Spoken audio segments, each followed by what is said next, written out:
Hi, my name is Galadriel Thompson. I do want to make a little comment on what Devin said about not having academic level knowledge. I have about 5 months scattered knowledge in coding right now. And what I want to talk about is kind of, why I got into coding, how I got into coding, where I am now, and how I did it, how I think I did it. So how I got into coding, and I can say a lot of stuff, and I'm really chattery, so I'm going to try to narrow it down. I was actually married to a man who was a coder, and I didn't know it. And I didn't know that's what he did. I was really not curious in coding, and I was not curious about it. It actually kind of scared me. I have a friend named Scott Raymond who also wrote a book, an O'Reilly book on Ruby on Rails, and I didn't know it. So I've been around it for quite a while, was not curious about it. Fast forward 20 years, so I have a background in animation and illustration, and that's where I've been working. And I'm 42, and I made this decision to get into coding about 7 months ago. And I had just got to a point in my life where I was asking myself some big questions about retirement, about money. I have 3 kids. My oldest is turning 18. Well, he is 18 today, and he graduates this year.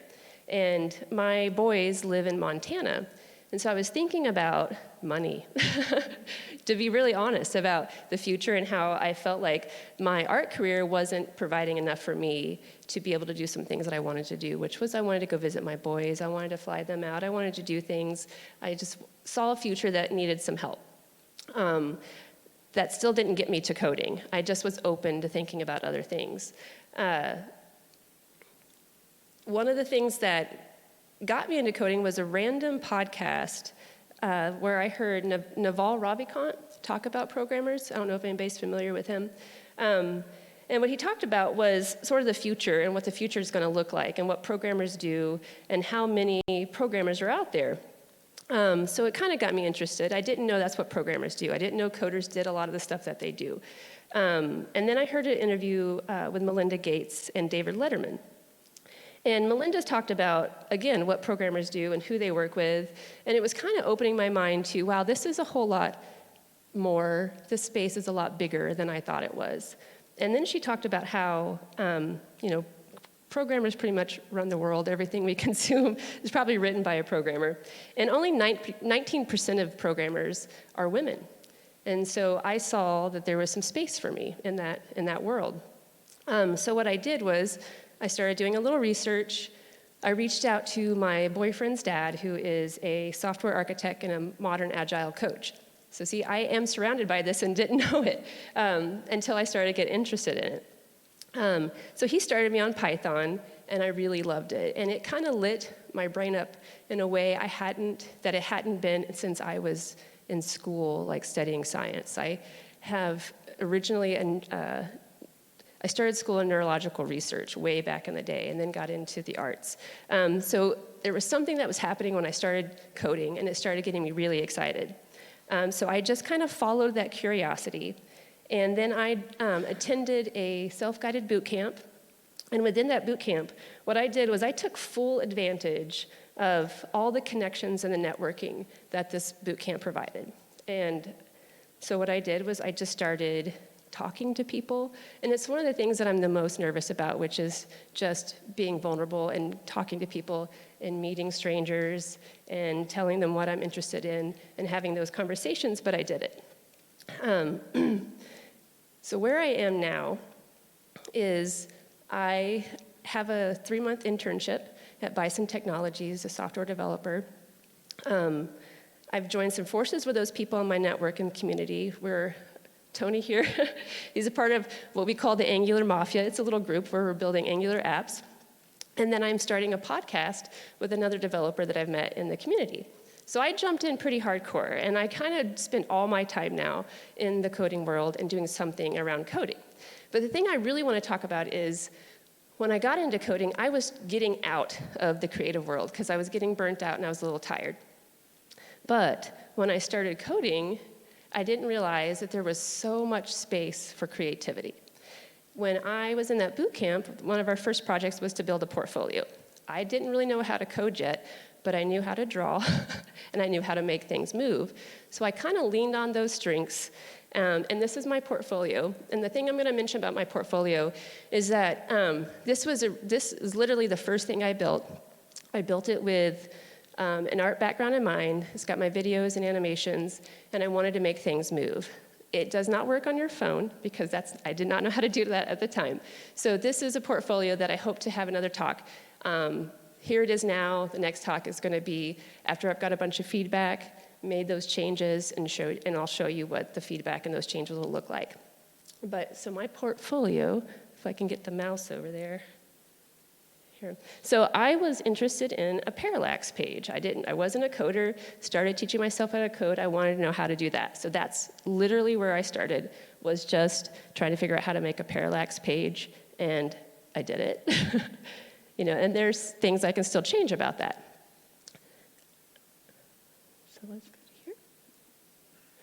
And when I made that little connection work of back to the top, and it went straight back to the top, those are like those little things that you want to take pride in. I did. I was really excited that I figured out how to do that one small thing. One time I put a little little arrow that made you go back to the top. Same thing, I was just as excited. And I keep following that excitement. Here, let's see. I put a little bit of my personality in my portfolio too. Look at that winner. So here, this is the page that I started with when I wanted to release, when I was curious about making things move with code. So if you come here, you can make a little of these things move, and they're all links, and it's when I was practicing divs and trying to get stuff to move around. Let's see, let's go here. This here is when I started doing a little bit of JavaScript. And I am slow at understanding JavaScript, but I keep being told that that's okay, just to keep doing it, keep moving forward. And truly, I do think that if somebody like me who can do it, anybody can do it. And this is what I was able to do with some of the JavaScript and my art background. This is a little sampler that I did, and it's a little bit ridiculous. You can make it make noise. So the functionality of that is that I was just able to program it, or it can make some noise. And that felt like a big day to me, too. Oh, I can do this. Wait, 2 fingers. Awesome. Same thing, let's see. Just small, simple projects that now that I'm looking at them, they seem simple, but when I was doing them, they felt really overwhelming. But the more that I do it, the easier it gets, or the more I understand the logic. Something that Devin was saying is understanding the logic of the problems. So I was able to do that. So how I think I was able to get here was something that I actually wanted to get away from, which was the art side of things. But when I started coding, it actually made me appreciate and love art more. It made me appreciate and love my creativity more, because I found a space with coding that allowed me to do it, that it wasn't the focus. I could bring in the left and right brain, I could bring in the things I was curious about, but also bring in the things that I was good at, which is this art and animation side of myself. And I was also really good at networking and communicating and taking advantage of those. And that didn't come naturally. It's one of the things that, like I said, was one of the things that most terrified me. And I actually got practice at networking as a single mom. I knew that there were some things that I really needed to do for myself, and networking was one of them. And so I just hit the ground hard for a couple years, making connections.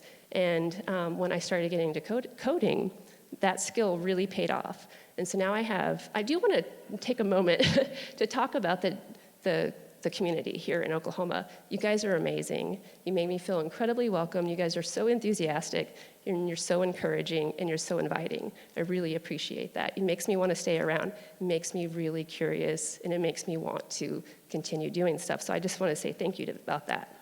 Excuse me, I'm also really thirsty. So one of the things I also want to say before I'm done here is that I leaned on my strengths when I first started doing this, which were the art background and the networking. I use these skills to build my portfolio and to take advantage of getting it and myself in front of people for exposure and feedback.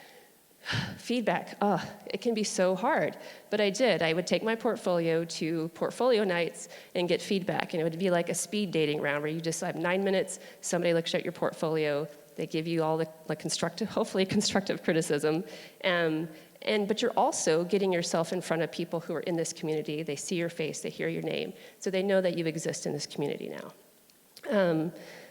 I'm also, in this community, I hear people always talking about follow your curiosity. I do that now, and when I'm going down a path that seems more of like a trudge, like drudgery, it kind of tips me off now, where maybe that's not where I want to go. Maybe I want to go over here, and so I follow this. I just keep following things that keep me interested, and I stay connected to this community. It keeps me balanced. Like my internship right now, I feel a little bit like I'm dog paddling in the ocean. I'm learning tons. But if I didn't have the balance of my community to tell me that that's normal, those feelings are normal, I could see myself wanting to give up because of the struggle. So I stay connected to my community. Let's see. I think that might be all I have to say that I just ran through really fast. The thing that I really do appreciate about this world is that the code world really does have something for everybody. I thought I was getting into it to be very clinical. I really liked the logic. I liked that computational way of thinking. But the more I get into it, the bigger the space becomes, and there's more there than I thought there was. And there's a place for everybody, and I really appreciate that. And so I say when you get into coding, use what you've already got. Lean on the strengths you already have. Find a way to use that in your code, in your coding practice, and to reach out and get connected with the community. It's very welcoming, and it keeps me motivated and moving forward.